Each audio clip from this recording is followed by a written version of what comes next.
Welcome back to The Move, where we're vibing through the book 10 minutes at a time. I'm your host, Justin Koo, and in today's episode, we're talking about that one time in the Bible where God plays just a little game of hide and seek. If you're wondering, what in the world am I talking about? We're looking at Genesis chapter 18, verses 16 to 21. My guess is the one and the only, I'm going to think of an adjective, fantastic, Pastor Ben Williams. I was listening to one of our previous episodes, Ben, and it sounds like whenever I introduce you, I always introduce you with some type of adjective. I was just noticing a trend this morning. I'm like, I wonder if I should keep that going or not. We'll see what happens. I love it. So keep it going. Okay, we'll make that a reoccurring experience for the episodes. This series of passages that we get to look at today is a very weird one. It's a short little, like almost seemingly like a throwaway couple of verses. Like sometimes we'd cover a whole chapter together. This one, I want to say, was like 5 or 6 verses. It's a very short section, but there's an element here that I wanted to explore, and this is the reason why we made it its entire episode. And it's just such a weird, like, series of questions that when you read the text that you're left with, it's God asks a question. They just finish having a meal with Abraham. And then God asks himself a question. Verse 17, should I hide my plans from Abraham? I'm going to do all these great things with him. We're going to become like business partners in a certain respect. He's like, should I hide my plans? And then verse 20 says, well, no, I'll tell him. So here's the thing, Abraham, there's been a lot of stuff happening in Sodom and Gomorrah. Things are really not good. One version that I was looking at uses the word flagrant, which is like the only other context I've ever heard that verse or that word used is like a flagrant foul in basketball or something like that. And then verse 21. So I'm going to go down to see if their actions are as wicked as if I have heard, because if not, I really want to know. Such a weird thing. It's like, okay, one of the things that I was taught about God when I was in, like, a primary school at church or whatever the case is that, God is omnipresent, that God is omniscient. He knows all things. He's in all places at all times. You can never run away from him. And yet the sequence or the description of this narrative, it seems to suggest that God is genuinely in a state of limbo as to like, what's going on over there? It's almost as though like people have been filling in the customer complaint forms and been sending God a bunch of emails like, yo, things are getting really wild out here. Like, we really could use some help. And he's gotten enough of these problems. It's almost like God has been hiding away for however long. And he's finally like, you know what? Okay, I guess I can't hide anymore. I should probably go investigate for myself. And so he's like, all right, I'll tell Abraham I'm on the way to Sodom and Gomorrah, and this is what you can expect from me.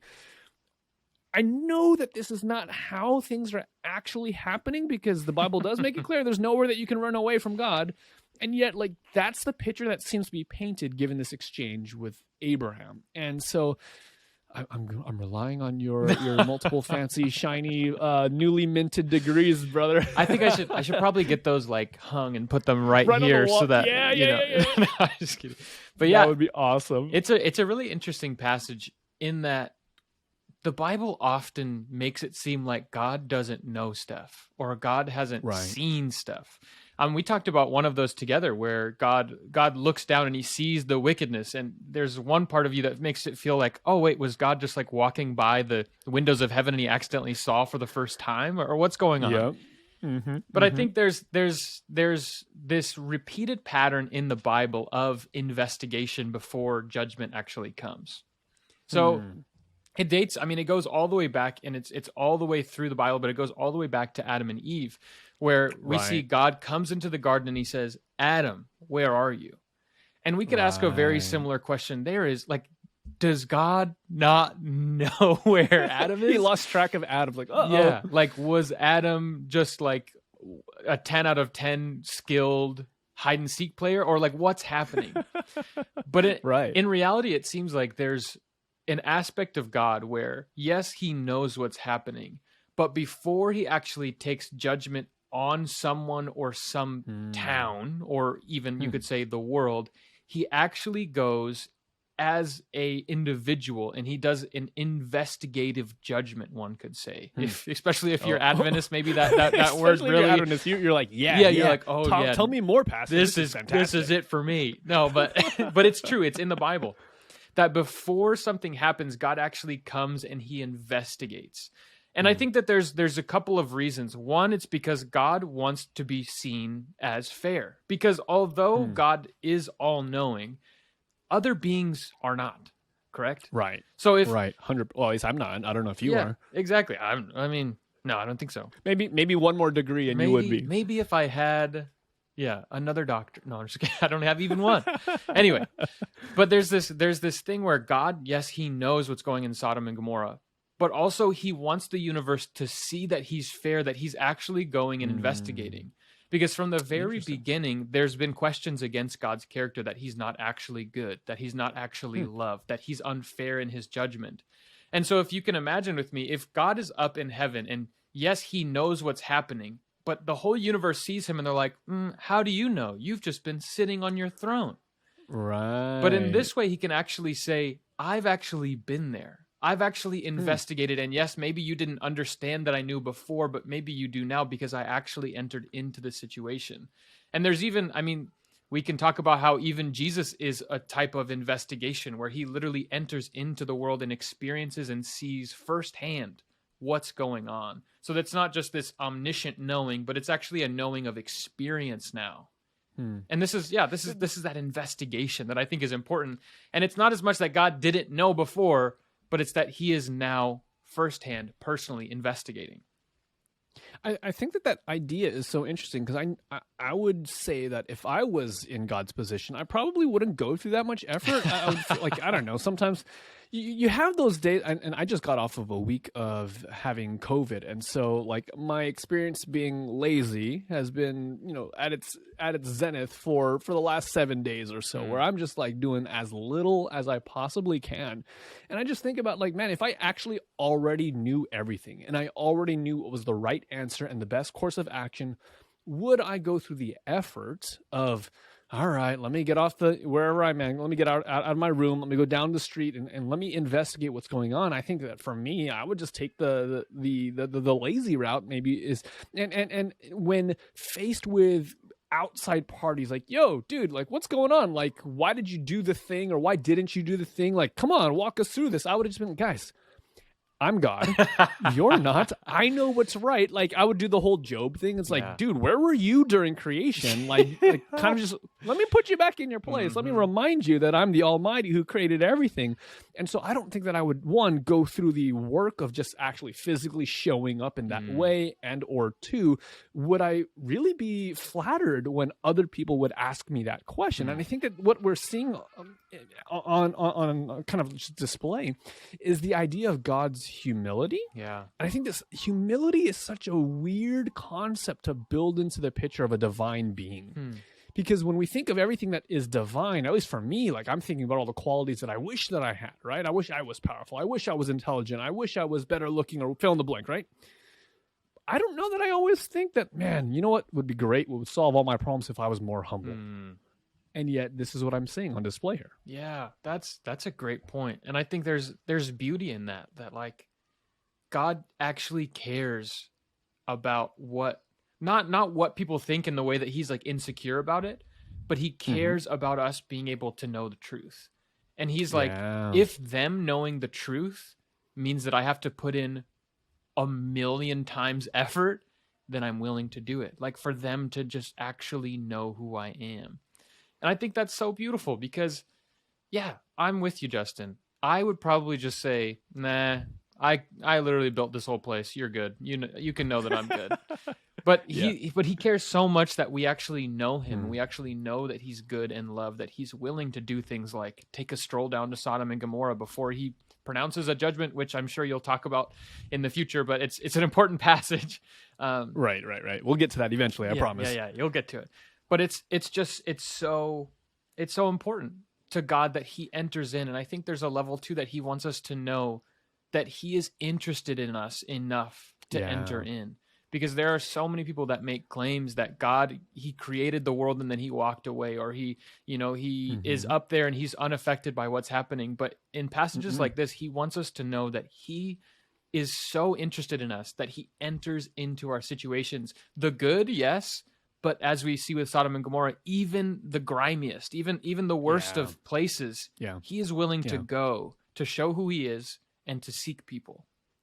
And isn't this in keeping with what we understand of God as revealed by the person of Jesus, right? That Jesus what's Philippians 2, this idea that God doesn't hold the idea of being God as something that he needs to cling to, but he's willing to humble himself to literally become a man. Like he's willing to show up in the filth and in the muck and in the dirt of everything that is the human condition, not because, he has to or he's forced to per se, but to help us to understand exactly what you're saying is that God is someone who is keenly interested and keenly invested in the entire thing that he's created. It would be so much simpler for him just to only create the kind of beings that he foreknew would make all the right choices and all these things. But one thing that we learn is that God really does value your individual agency. God really does value your expression as a human being because there's something unique about it that no one can replace. And I think that this is just a beautiful picture of the lengths at which God is willing to go. It's not just that he rolls out of bed and takes a stroll down to Sodom and Gomorrah, but he ups the ante even more. He puts flesh on and he subjects himself to the worst torture that a human frame could be exposed to, all for the sake of helping others to understand what he has already known from the very beginning. Who he is, how he sees us, his character, all of these different kinds of things. Yeah. And I think something else that I just wanted to mention here that I think goes along with this picture of who God is that God decides, as you talked about at the beginning, he decides to let Abraham in on what he's doing, right? And I think that passage there is interesting where it says, "Shall I hide from Abraham what I'm about to do?" But there's a level of, is he actually asking, shall I? Like, I don't know. Yeah, he's not actually debating right now. Yeah, it seems like more than anything, he may be saying, why would I hide this from Abraham? Because Abraham is one of my people. Yeah. And there's this beauty that before God actually pronounces judgment and does big things, he tells his people. Like he is open to sharing his will and his purpose with his people. And here it's for, as you'll see in the next passage which I'm not studying with you, but it's for the express purpose because he wants Abraham to actually intercede on behalf of the people. Like he's not going down to Sodom and Gomorrah saying like, let's blindside these people, not give them a chance. Let's go hard. Let's take them out. But he tells Abraham, he has Abraham intercede on their behalf because God's heart is always for the lost. And even this idea of investigation and sharing his will with his people, all of these things, it's all a part of God showing who he is, that he does not will that anyone would be lost. Like it's built into his plans and his purposes to always share with the people who are going to be judged that there is a better way, that God is salvation for even them. I love that you are tiptoeing into the fringes of next episode because it does highlight a very important element of why God is showing his hand in this way. There's a verse in Amos chapter 3 that makes it like way more explicit that it's not just a one-time value. It's not like, we don't normally do this, but in this case, we probably should.